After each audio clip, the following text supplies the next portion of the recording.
కాబట్టి ఇశ్రాయేలీలకు ఈ మాట ప్రకటన చేయి. ప్రభువగు యెహోవా సెలవిచ్చున్నదేమనగా, ఇశ్రాయేలీయులారా,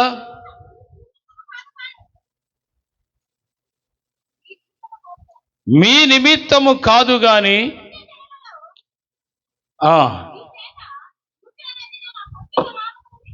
అన్యజనులలో మీ చేత దూషణ నొందిన నా పరిశుద్ధ నామము నిమిత్తము నేను చేయబోవు దానిని చేయుదును. 23 కూడా, అన్యజనుల మధ్య మీరు దూషించిన నా నామమైన ఘనమైన నామమును నేను పరిశుద్ధపరచుదును. వారి ఎదుట మీ యందు నేను నన్ను పరిశుద్ధపరచుకొనగా నేను ప్రభువుకి యెహోవానని వారు తెలుసుకుందురు. హల్లెలూయా. ఈ వాక్యం ద్వారా ప్రభు మనందరితో మాట్లాడినట్లుగా 2 చేతులెత్తి 1 నిమిషం ప్రభువుకి స్తోత్రాలు చెల్లిద్దాం. స్తోత్రం, స్తోత్రం, స్తోత్రం. చదవబడిన వాక్య భాగములో దేవుని పిల్లలైన ఇశ్రాయేలీయులు దేవుని నామాన్ని అపవిత్రపరిచారంట. దేవుని నామాన్ని అపవిత్రపరిచారు. దేవుని నామం మనం చేసే క్రియల వలన ఆయన నామము ఉన్నతమైనది, శక్తివంతమైనది, పవిత్రమైనది కదా. మీరు వాక్యం వినండి, శ్రద్ధగా వాక్యం వినండి. ఆయన నామము శక్తివంతమైనది, పవిత్రమైనది. ఆయన నామము ప్రపంచంలో ఉన్న అన్ని నామముల కంటే పై నామము కదా. ఆ నామమును అపవిత్రపరిచే క్రియలు ఎవరు చేయగలరు ఈ లోకంలో? అంత సాహసం ఎవరికుంది? అంత ధైర్యం ఎవరికుంది? ఆయన నామాన్ని అపవిత్రపరచగలిగిన సామర్థ్యం ఎవడికుంది అసలు ఈ లోకంలో? బైబిల్లో దేవుడు అంటున్నాడు, ఇశ్రాయేలీయులారా, మీరు నా నామమును అపవిత్రపరిచారు అని అంటున్నాడు. నా నామమును అపవిత్రపరిచారు అని అంటున్నాడు. ఏమి చేసి మేము నీ నామాన్ని అపవిత్రపరిచామని వాళ్ళు ఒకవేళ అడిగితే దేవుడు చాలా కారణాలు చెప్తున్నాడు. మీరు అన్యజనులకు విగ్రహములకు ధూపం వేశారు. 2 దోషములు చేశారు. 3 నా మాట లెక్క చేయక తిరుగుబాటు చేశారు. నేను ఏమి చెప్పానో దాన్ని అనుసరించక మీరు మీ ఇష్టం వచ్చినట్టు ప్రవర్తించారు. నేను ఏ నిబంధన వాక్యాలు నేను మీకు ఇచ్చి ఇలా దీన్ని అనుసరించమని చెప్పానో దాన్ని మీరు అనుసరించక నా వాక్కు మీద, నా నిబంధన మీద, నా మాట మీద తిరగబడ్డారు. అందుకు మీరు చేసిన దుష్క్రియల వలన నా నామం అపవిత్రపరచబడుతోంది అన్ని జనుల మధ్యలో. ఆయన నామం అన్ని జనుల మధ్యలో అపవిత్రపరచబడుతుందంట వీళ్ళు చేసే క్రియల వల్ల. వాళ్ళెవరో కాదు, ఇశ్రాయేలీయులు, దేవుని పిల్లలే. యేసయ్య నామానికి ఎవడో బయట ఉన్నటువంటి వాళ్ళు ఎవరో కాదు, కానీ ఆయన నామానికి అవమానం తెచ్చేది దేవుని పిల్లలే. ఆ ఇశ్రాయేలీయుల గురించి దేవుడు మాట్లాడుతున్నాడు. మీ వలనే నా నామం అపవిత్రపరచబడుతుంది అంటున్నాడు. ఈ వాక్యం ద్వారా సూటిగా మనందరితో ఈరోజు ప్రభు మాట్లాడుతున్నాడు. ఏమనంటే, అమ్మా మీరు వాక్యం పిల్లలతో ఎందుకు అసలు మీకు వాక్యం అక్కర్లేదా? పిల్లలతో ఆడుకోండి, పోయి తీసుకుని వెళ్ళి. నేను 2 సార్లు చెప్పా, మీరు చక్కగా వాక్యం వినే మనసు ఉంటే మీరు వింటారు. వాక్యం వినే మనసు లేకపోతే ఇక్కడ ఉండరు. మీరు పలు విధాలుగా ఉంటుంది. ఇంట్రెస్ట్ లేకపోతే ఆత్మచేత తడవల. అందుకే వాక్యం వినండి. వారానికి ఒకసారి వచ్చి కూర్చుంటారు ఇక్కడ. అది కూడా నేను చెప్పేది అరగంటే. అది కూడా వినకపోతే ఇంకెందుకు వచ్చి చర్చికి? వినండి, నా వైపు చూస్తూ వాక్యం వినండి. దేవుని వాక్యం చాలా విలువైంది, పవిత్రమైంది, పరిశుద్ధమైంది. ఆ వాక్యానికి, దేవునికి నువ్వు విలువ ఇచ్చింది ఎప్పుడంటే నువ్వు శ్రద్ధగా విన్నప్పుడే. జాగ్రత్తగా వినండి సార్, నేను ప్రకటించేది దైవ వాక్యం, సోది కాదు. వినండి, నాకెవరు డిస్టర్బ్ చేసిన వాక్యం ముందుకెళ్ళదు. వినండి. ఇప్పుడు ఈ వాక్య భాగంలో దేవుడైన యెహోవా అంటున్నాడు, మీరు చేసే క్రియల వలన నా నామం అపవిత్రపరచబడుతుంది అంటున్నాడు. నేనేమంటానంటే మిమ్మల్ని ప్రశ్న వేస్తాను, మీరు దానికి జవాబు చెప్పండి. ఆయన నామం ఉన్నతమైన నామం, ఆయన నామం పరిశుద్ధపరచబడిన నామం. ఆ నామంకు ఉన్న శక్తి ప్రపంచంలో ఎవరికీ లేదు. ఆ నామానికి దయ్యాలు వణుకుతాయి. ఆ నామం పవిత్రమైన నామం. ఆ నామంలో మనుషులకు పాపక్షమాపణ కలుగుద్ది. ఆ నామాన్ని నిత్యము దేవదూతలు పరిశుద్ధుడు, సైన్యములకు అధిపతి యెహోవా పరిశుద్ధుడు పరిశుద్ధుడు పరిశుద్ధులని యెషయా గ్రంథం 6వ అధ్యాయంలో వాళ్ళు స్తుతిస్తున్నట్టుగా, అసలు బైబిల్ గ్రంథం అంతా చూస్తే యెహోవాను స్తుతిస్తున్నట్లుగా, అసలు ప్రకటన గ్రంథం చూస్తే కోట్ల మంది దేవదూతలు సాగిలు పడినట్లుగా ఉంది కదా.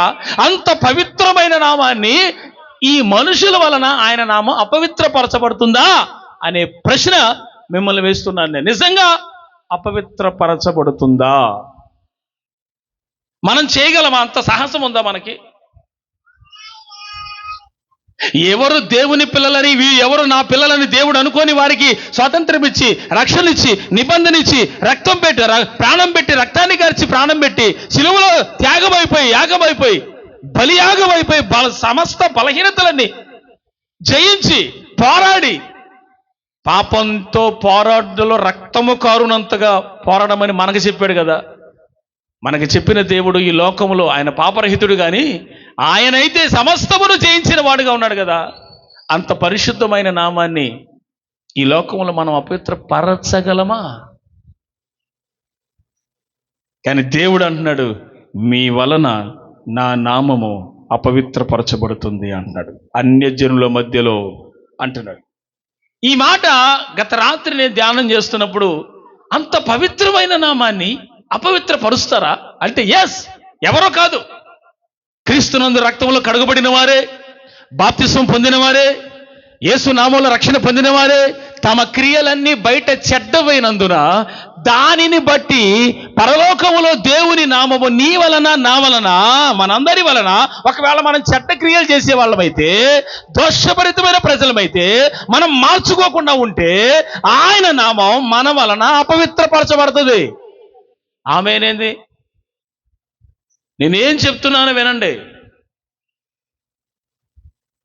అపవిత్రపరచబడుతుంది అన్నప్పుడు ఆమెను అనకూడదు. ఎందుకు అనకూడదు చెప్తా. అలా జరుగునుగా. కానీ అంటే మనం ఎక్కడ ఆమెను చెప్పాలో కూడా కొంచెం శ్రద్ధగా వింటే అర్థమవుతుంది.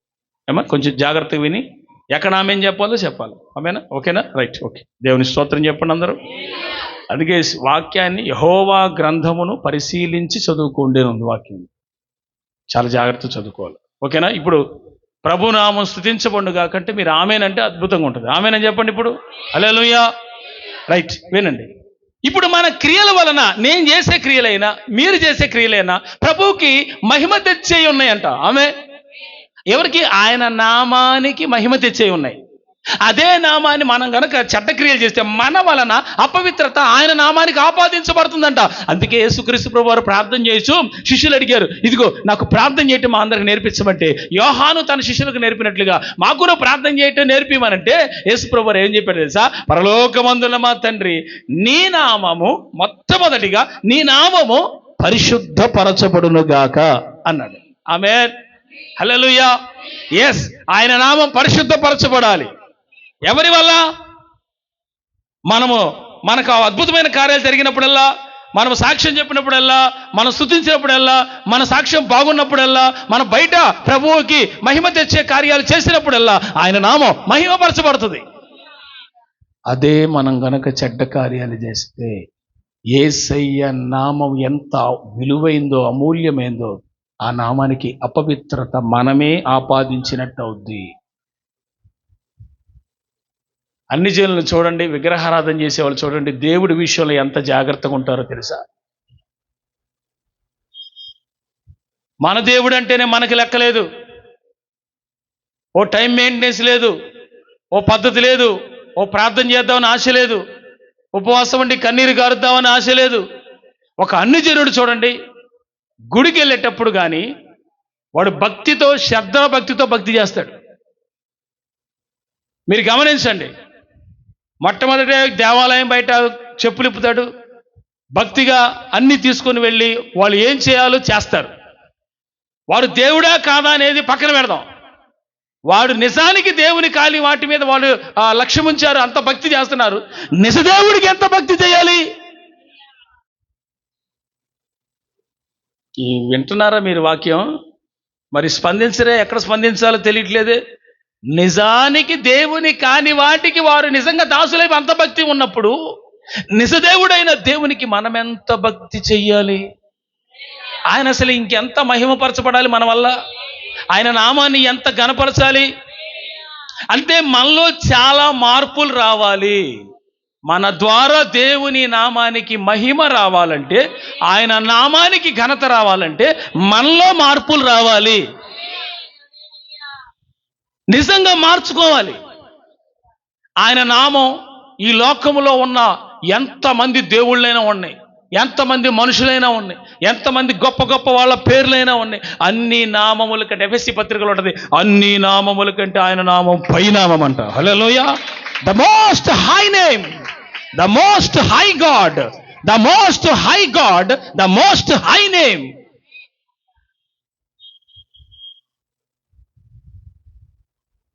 అసలు ఆ నామము క్రింద మనము రక్షించబడి పవిత్రపరచబడ్డాం. మనకు అర్థం కావాలి ఆ విలువేంటో, ఆ రక్షణ పొందిన విలువేంటో, ఆ బాప్తిసం విలువేంటో, ఆయన నామంలో ఉన్న శక్తి ఏంటో, ఆయన నామానికి ఉన్న పవర్, హోలీనెస్ ఏంటో మనకు అర్థం కావాలి. అది అర్థం కానంత కాలం మన భక్తి వల్ల దేవుడు సంతోషించడు. ఒక్క పాయింట్లో మోషే తప్పు చేశాడు, చెప్తా. పరిశుద్ధ గ్రంథంలో నుంచి సంఖ్యాకాండం 20వ అధ్యాయం 10 నుంచి 13 వరకు త్వరగా చదవండి, నేను ముగించాలి, చాలా లేట్ అయిపోతుంది.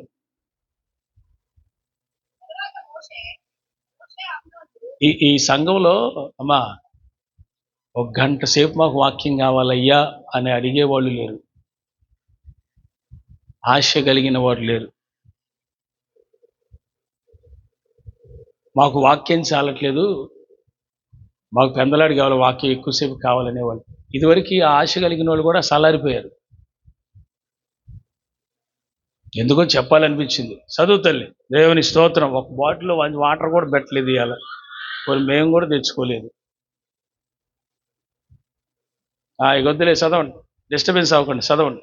అమ్మా చదివి సహాయం చేయండి కొంచెం.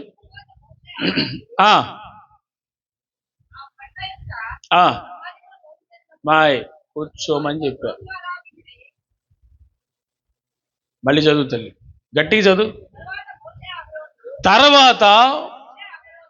తర్వాత మోషే అహరోన్లు ఆ బండ ఎదుట, ఏ బండ ఎదుట?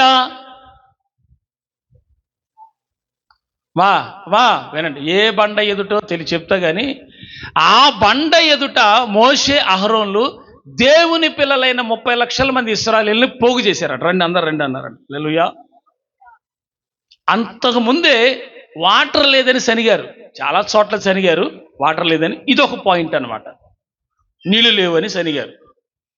మోషే అహరోన్ల మీద తిరగబడ్డారు, అసలు దేవుడి మీద కూడా తిరగబడ్డారు. ఏంది, మేము చచ్చిపోతున్నాం అన్నట్టుగా ప్రవర్తించారు.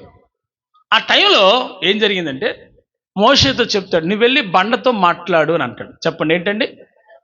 బాగా కంటెంట్ గుర్తుపెట్టుకోండి. బండతో మాట్లాడమన్నాడు, బండతో మాట్లాడమన్నాడు. మోషే బయటకు వచ్చాడు దేవుడి దగ్గర నుంచి. ఈ దాహమయ్యే ఇశ్రాయేలీలందరూ కూడా ఒక్కసారిగా మోషేతో మాట్లాడి మోషే మనసుని డిస్టర్బ్ చేశారు, మోషే మీద తగుపడ్డారు, మోషే మీద గొడవ పడ్డారు. ఏం చేయాలో అర్థం కావట్లేదు. ఇంతే, వాళ్ళందరికీ కూడా కలిగిన దాహాన్ని బట్టి మోషే మీద కోప్పడి తిరగబడితే దేవుడు ఏం చెప్పాడో అది మర్చిపోయాడు. దేవుడు ఏం చెప్పాడో అది మర్చిపోయాడు. ఇప్పుడు వెళ్ళి బండతో ఎప్పుట్లాగానే దేవుడు కొట్టమని చెప్పేవాడు, ఎప్పుడు కొట్టమని చెప్పేవాడు, కానీ ఆ రోజు మాత్రం మాట్లాడమన్నాడు అంతే. మరి దేవుడు ఎందుకు మాట్లాడమన్నాడు? ఆ రాయికి ఏమైనా వినపడుతుందా? అలాగని మన దేవుడు రాయా? దేవుడు అంటాడు అక్కడ, నేను నీ ఎదుట, అద్భుతమైన మాట అండి, రాత్రి చదివి గూస్బంప్స్ వచ్చినాయి. హల్లెలూయా, యేసయ్యా మీకు స్తోత్రం అనుకున్నా. ఎందుకో చెప్తానండి సందర్భం. ఆ బండ మీద నీ ఎదురుగా నేను నిలిచేదను అన్నాడు. గట్టిగా చప్పట్లు కొట్టి ప్రభువుని మహింపరుదాం. ఆ బండ మీద నేను నీ ఎదురుగా నిలిచేదను, ఆ బండతో మాట్లాడు అన్నాడు. ఇక్కడ అంతర్భావంగా ఆయనతోనే మాట్లాడేది మోషే ఆయనతోనే మాట్లాడేది. కానీ ఆ బండ మీద నించుంది ఎవరు? దేవుడు కదా, ఆయనతో చెప్తే చాలు. అందుకే దేవుడు ఏమన్నాడు, అంతకుముందు రాయిగా కనబడింది దాన్ని కొట్టమన్నాడు, ఈసారి నిలబడుతున్నాను కాబట్టి మాట్లాడమన్నాడు. అవే ఇప్పుడు ఆ బండ మీద నించున్న ఆ ప్రభువు ఎదురుగా, నీ ఎదురుగా ఉన్నాను, నువ్వు మాట్లాడన్న విధానంలో వెళ్లకుండా కర్ర చేత వీళ్ళ టెన్షన్ బట్టి 2 సార్లు కొట్టాడంట. ఒక్కసారి కాదు, 2 సార్లు. వెంటనే దేవుడు అంటాడు, ఇశ్రాయేలీయుల ప్రజల ఎదుట నా నామాన్ని నువ్వు పరిశుద్ధపరచలేదన్నాడు. ఒక అరగంట ఆలోచించే దీనికోసం రాత్రి అరగంట పెట్టింది. ఏంది? ఇశ్రాయేలీయుల ప్రజల ఎదుట తన నామాన్ని మోషే కనపరచలేదు, మహిమ తేలేదు, పరిశుద్ధపరచలేదంట. ఎలా? ఎందుకు పరిశుద్ధపరచలేదు? మోషే చేసిన తప్పేంటి? ఎంత గొప్ప సాత్వికుడు కూడా ఇశ్రాయేలీయులు పెట్టే టెన్షన్లకి మొత్తం పోయింది. దేవుని స్తోత్రం. సేవకుడుకున్న దర్శనం, సేవకుడుకున్న ఓపిక అంతా పోవటానికి కారణం ఎవరో కాదు, సంఘమే. ఇశ్రాయేలీయుల మహాసంఘం. దేవుని స్తోత్రం. మీరు కాదు, మీరు చాలా మంచోళ్ళు, ఓపికమంతులు. మీకు దండలైపోతే మేము సెట్ అవ్వంగా. హల్లెలూయా. గట్టిగా స్తోత్రం చెప్పు, 2 చేతులు ఎత్తి చెప్పు. నేను ఇందాకే చెప్పి ఆయన బాగా కనపరచండి అన్న, చేతులు కూడా ఎత్తకుండా హల్లెలూయా చెబుతున్నారు. ఆయన ఏం సంతోషం చెప్తాడు? హల్లెలూయా చెప్పండి, హల్లెలూయా. ఆయన నామాన్ని 2 చేతులు ఎత్తి కనపరచడానికి నీకు బాధ, తిప్పలా, ఎర్రా, పిచ్చా ఏటి సార్? అసలు ఆయన మహిమపరచడానికి రాకపోతే ఇంకెందుకు సార్ మనం వచ్చింది ఇక్కడికి? హల్లెలూయా, హల్లెలూయా.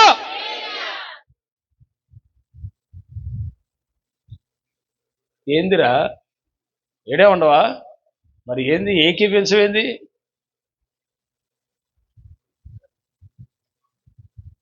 అందరూ ఏకీపిస్తే ప్రభు సంతోషిస్తాడు.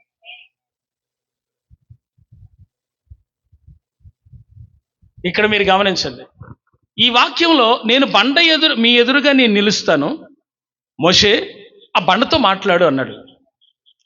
ఇక్కడ 2 భాగాలు చెప్పాడు యేసయ్య. నేను నిలబడతా బండ మీద, నీ ఎదురుగా అన్నాడు. ఇక్కడ నేను మీకు ప్రశ్న వేసేది ఏంటంటే, మోషే కనపడ్డా, ఇశ్రాయేలు కనపడ్డాడు దేవుడు కదా? అంటే ఇశ్రాయేలు ఎదుట ఆ బండని తాను కోపంతో కొట్టాడు.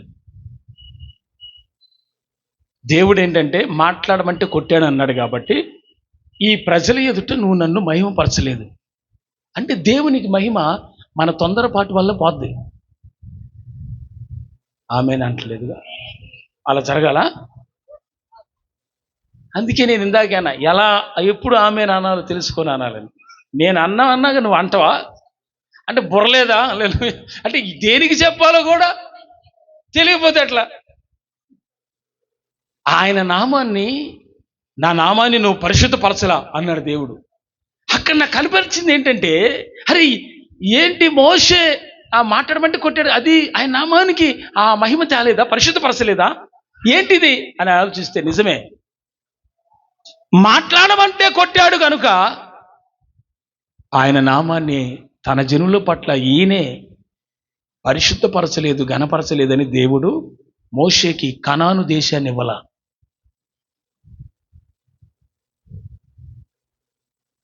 సాత్వికుడు, దీన మనస్సు కలిగిన వాడు, ఎన్నిక చేయబడిన వాడు, పిలుపులో ఉన్నాడు. భూమి మీద మోషే లాంటి సాత్వికుడు లేడని దేవుడే సమాధానం ఇచ్చి, అలాంటి మోషేని కూడా ఈ విషయంలో కనాను చారనీల.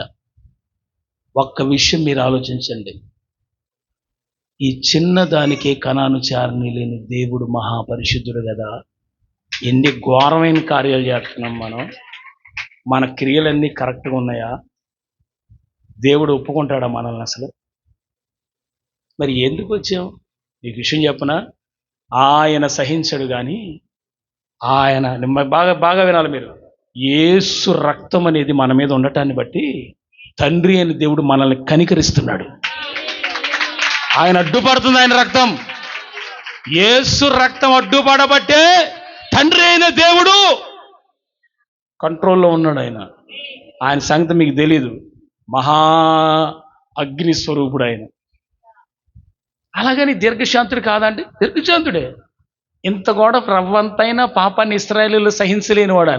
తాను ఏర్పరచుకున్న జనంలో లోపం లేకుండా ఉండాలనుకుంటున్నాడు ఆయన. అందుకే ప్రతి చిన్నదానికి మీరు ఎట్టుండబాకండి, మీరు ఎట్టుండబాకండి అని ప్రతి దానికి లూపులేని పెట్టాడు. ఆ పాపం పోవాలంటే గొర్రెపిల్ల తీసురా, సరే ఇది పోవాలంటే అది, సరే అది పోవాలంటే అది, ఏదో అన్ని రూల్స్ పెట్టి వాళ్ళకి మీరు ఎట్లయితే అన్ని రెమెడీ ఇచ్చాడు, ఒక ఒక ఒక ఫెసిలిటీ ఇచ్చాడు. ఎందుకంటే జనులు పవిత్రంగా కనపడాలని. రవ్వంత కూడా పాపం చూడలేనంత పరిశుద్ధుడు తండ్రి. తండ్రి ఏం దేవుడు. కుమారుడు కూడా అంతే, పరిశుద్ధాత్ముడు కూడా అంతే.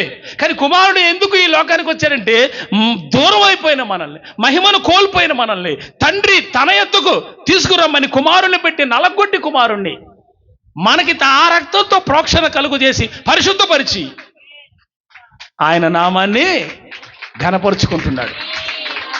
మీకు పాయింట్ అర్థమైతే ఈరోజు ఆదివారం వచ్చినందుకు మీరు దీవించబడతారు. హల్లెలూయా చెప్పండి.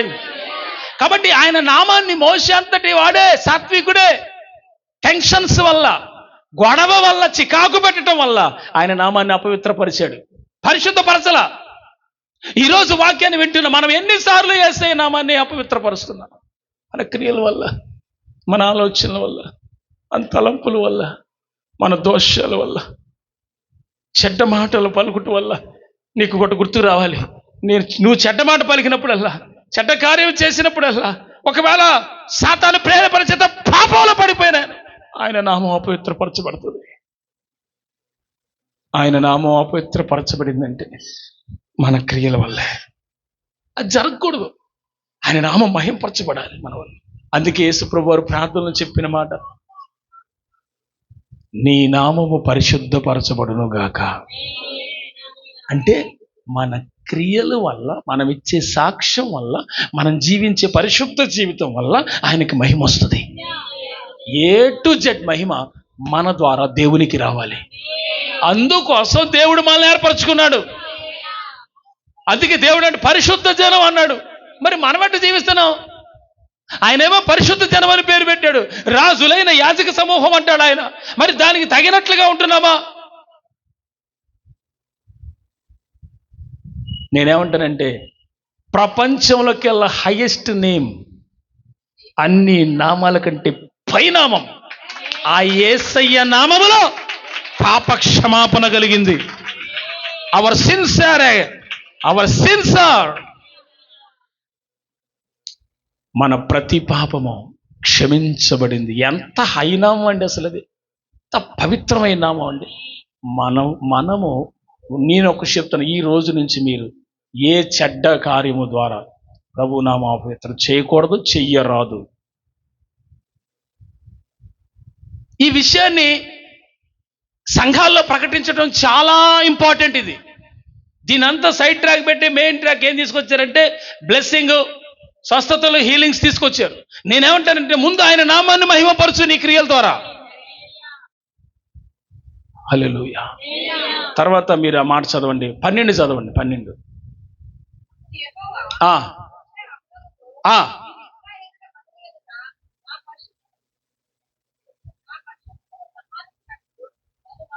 మరి నువ్వేమో నా సన్మానానికే నువ్వని పాడతావు. నీ సన్మానానికి మహనీయుడు ఆయన. ఇప్పుడు సన్మానం చేసేటప్పుడు మహనీయులను, గొప్పవాళ్ళని పిలుస్తారు. పిలిచి గొప్పవాళ్ళ చేత సన్మానం చేస్తారు. బిడ్డ చిన్నోళ్ళకి ఏదైనా అవార్డు కొట్టినా, ఏదైనా మంచిగా డాక్టరేట్ వచ్చినా పెద్దోళ్ళు చూసి శాలువాయి కప్పి సన్మానం చేస్తారు. అవునా? మన సన్మానానికి ఆయన మహనీయుడు. హల్లెలూయా. సరే, అద్భుతమైన లైన్ రాశారు యేసన్న గారు. ఇక్కడ ఏమన్నా అంటున్నాడు? నా పరిశుద్ధతను మోషే ఇశ్రాయేలీయుల ఎదుట సన్మానించలేదన్నాడు. ఇంగ్లీష్లో మంచి మాట ఉంటుంది, అది యు ఆర్ నాట్ హానర్డ్ మీ. నువ్వు నన్ను గణపరచలేదు, గౌరవపరచలేదు అనే మాట వస్తుంది. యాస్టీజ్గా నేనేం తీసుకున్నానంటే, ఘనపరచలేదని తీసుకున్నాను. ఆమేన్. హల్లెలూయా.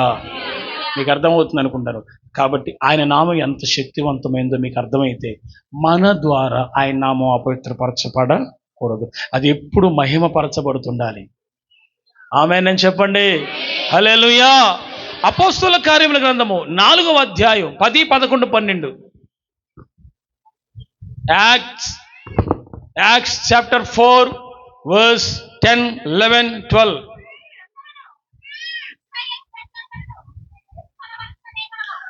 ఇదిగో ఈ మాట.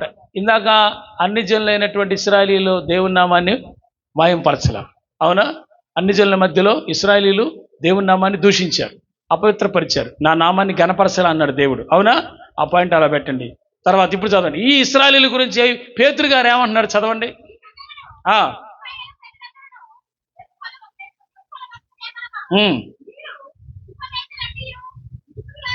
మీరు సిలువ వేసినట్టు మృతుల్లో నుంచి దేవుణ్ణి లేపినట్టునైనా ఏ నామమునే? నజరేయుడైన యేసయ్య నామంలో పుట్టుకుంటివాడు స్వస్థపరచబడ్డాడు అన్నాడు అక్కడ. హల్లెలూయా. పుట్టుకతో గుడ్డోళ్ళు, పుట్టుకతో కుంటోళ్ళు స్వస్థపరచబడ్డారంటే అది యేసయ్య మాత్రమే చేశాడు. దేవుని స్తోత్రం చెప్పండి. ఆయన యందు విశ్వాసం ఉంచిన వారు కూడా ఇప్పటికీ ఆ ఘనమైన కార్యాలు జరుగుతూనే ఉన్నాయి. Hallelujah. It is going to be happen in this world. ఈ ప్రపంచంలో ఇలాంటి సంగతులు జరుగుతూనే ఉన్నాయి ఇంకా. అయితే ఇప్పుడు వినండి, చదువు తల్లి, కంటిన్యూషన్ చేయి.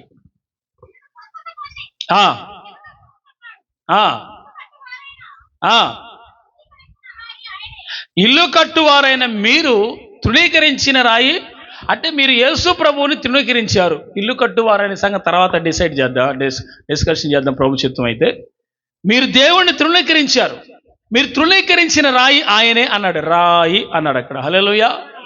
అంటే అలంకార భాషలో ఆ అనాది కాలం నుంచి యెషయా గ్రంథంలో కానీ ఆయా ప్రాంతాల్లో, ఆయా సమయాల్లో, ఆయా సందర్భాల్లో అలంకార భాషలో రాయి అన్న చోట ఇక్కడ మనకు అర్థమైంది ఏంటంటే యేసుక్రీస్తు ప్రభువారు అని అర్థం చేసుకోవాలి. ఆత్మ సంబంధమైన, తమను వెంబడించిన ఆత్మ సంబంధమైన బండ అన్నప్పుడు యేసు ప్రభు. హల్లెలూయా. అవునా? ఇందాక ఆ మోషే ఎదుట నిలిచిన బండ, ఆ బండ మీద నిలిచింది నేనే అన్నాడు, అవునా? రైట్. అట్లా మీరు అర్థం చేసుకోవాల్సింది ఏంటంటే అలంకార భాషలో ఇదిగో ఆ రాయిని గురించి మాట్లాడుతున్నాడు. ఎవరు ఈ రాయి అంటే నజరేయుడైన యేసుకి పోలిక, అంతే. యేసు రాయి కాదు, రప్ప కాదు, చెట్టు కాదు, పుట్ట కాదు. ఆ అలంకార భాషలో ఆ విధంగా పదాన్ని పరిశుద్ధాత్ముడు వాడాడు. చదవండి. ఆ రాయి మీ అందరికీ దిక్కు ఆయనేరా అని అంటున్నాడు అక్కడ. మూలకు తలరాయి అంటే మీరు విసర్జించారు, కానీ అసలైనటువంటి మూలరాయి ఆయనే.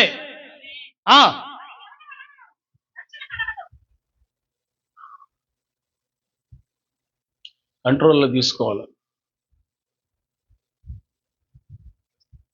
కాన్సన్ట్రేషన్ మొత్తం పోతుంది అందరిది. మరి ఎవని వలనను రక్షణ ఎవరి వలన కలగదంట. అర్థమైందా? రక్షణ ఈ లోకంలో ఎవరి వలన కలగదని ఈ మాట స్ట్రైట్గా, నేరుగా ఇశ్రాయేలీయులకు చెప్తున్నాడు పేతురు.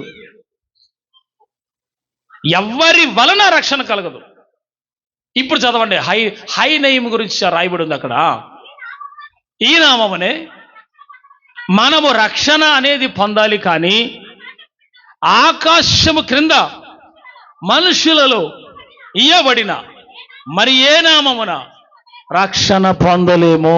హల్లెలూయా.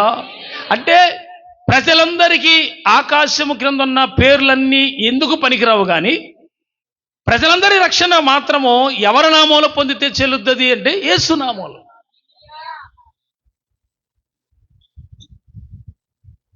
మీకు అర్థం కావాలి ఆయన నామములో ఉన్న శక్తి.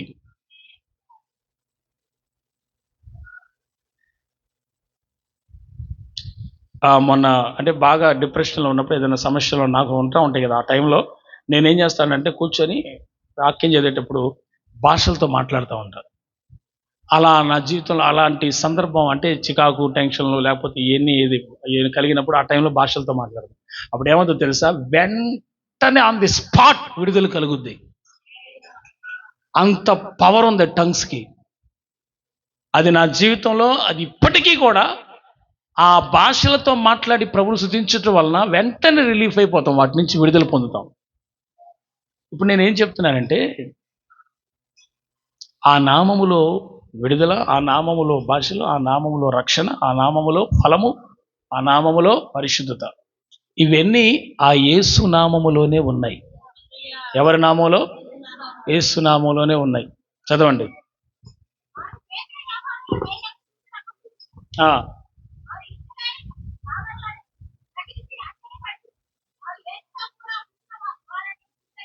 యేసుతో కూడా ఉండిన వారు అనండి. అందరు స్వరం మీద చెప్పండి అమ్మా. యేసుతో కూడా ఉండిన వారు అనండి. హల్లెలూయా. మిగతా వాళ్ళు ఎవరు చెప్పరేందమ్మా? ఉన్నారా ఇక్కడే అందరూ? చెప్పండి హల్లెలూయా. యేసుతో కూడా ఉండిన వారు. ఇక్కడ యేసుతో కూడా ఉండిన వారు, యేసు ఏం చేశాడో అదే వీరు కూడా చేస్తున్నారు యాస్టీస్గా. మీకు అర్థమైందా? యేసయ్య ఏం చేశాడో అదే యాస్టీస్గా శిష్యులు కూడా చేస్తున్నారు. మరి యేసయ్య ఎవరి నామంలో చేశాడు?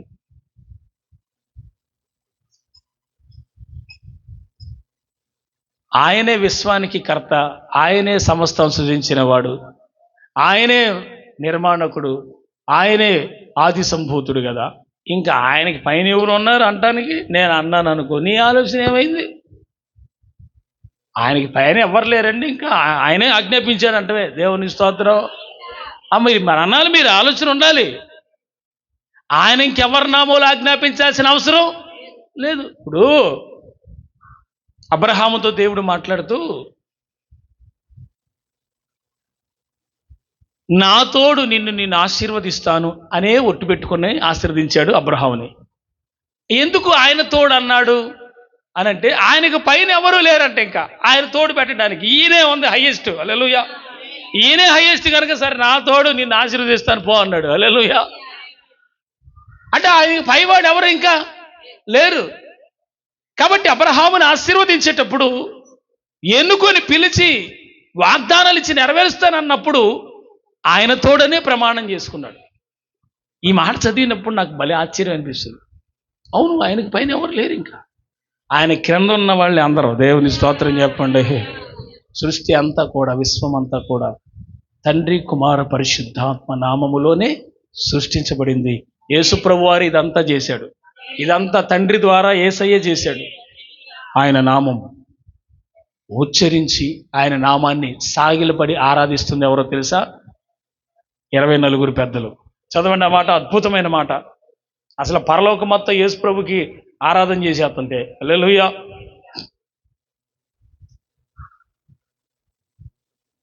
నాలుగవ అధ్యాయం 10-11. The Revelation chapter 4 verse 10 and 11. 24 పెద్దలు సింహాసనం ఆసీనుడై ఉండి వాని ఎదుట సాగిలపడి యుగ యుగములు జీవించుచున్న వానికి, హల్లెలూయా, యేసయ్యకు సాగిలపడి యుగ యుగాలు జీవించే నీకు స్తోత్రాలు చెల్లిస్తున్నారంట ఆయనకి. హల్లెలూయా. ప్రభువా మా దేవా, నీవు సమస్తమును సృష్టించితివి. ఎవరితో మాట్లాడుతున్నారు ఈ మాట? యేసయ్యతో. ఎక్కడ? యెహోవా తండ్రి ఎదుట 24 పెద్దలు మాట్లాడుతున్నారు. ఏమని? ప్రభువా నీవు సమస్తము సృష్టించితివి, నీ చిత్తమును బట్టి అవి ఉండేను గనుక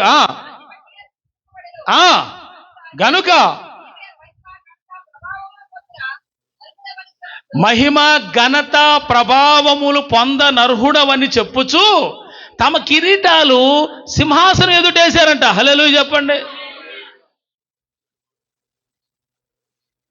అసలు ఈ గొర్రెపిల్ల ఎవరు? యేసు ప్రభు. ఆయనకి ఆరాధన చేస్తుంది ఎవరు? 24 పెద్దలు. ఎలా ఆరాధన చేస్తున్నారు? కిరీటాలు కింద పడేసి, సింహాసనం ఎదుట పడేసి ఆయనకి సాగిలపడి మహిమ ఘనత ప్రభావాలు పొందుటకు నీవు అర్హుడవు, ఎందుకంటే ఇదంతా సృష్టించింది నువ్వే. ఎవరి ఎదుట? తండ్రి ఎదుట కుమారుణ్ణి 24 పెద్దలు గణపరుస్తున్నారు.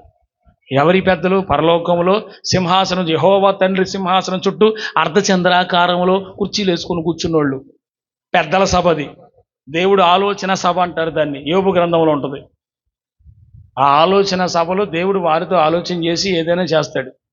యేసు ప్రభు ముందు తండ్రి, తర్వాత పరిశుద్ధాత్మ డిస్కషన్ చేసుకున్నవన్నీ ఆలోచన సభలో పెడతాడు తీసుకెళ్ళి.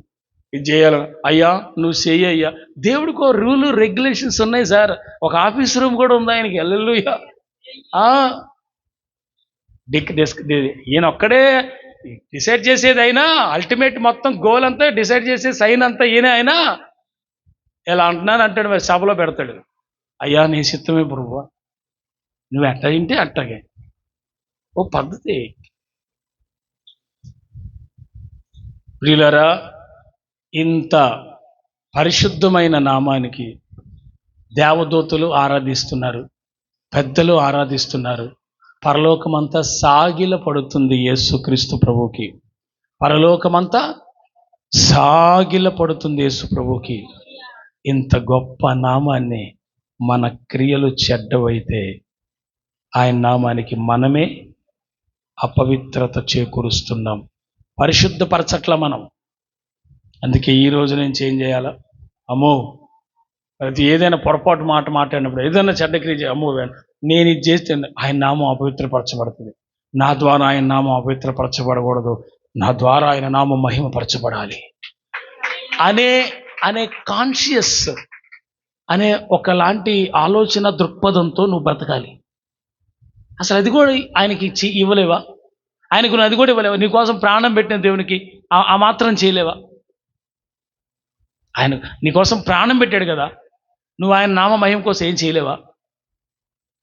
ఈ మాత్రం చేయలేవా? జాగ్రత్తగా పరిశుద్ధంగా ఉండి నీ ద్వారా ప్రభువుకి మహిమ వచ్చి, ఆయన నామానికి ఘనత వచ్చి, ఆయన నామాన్ని పరిశుద్ధపరిచేటట్టుగా నువ్వు జీవించలేవా? ప్రభు మిమ్మల్ని అలాగా జీవింపజేయునుగాక. ప్రార్థన చేసుకుందామా?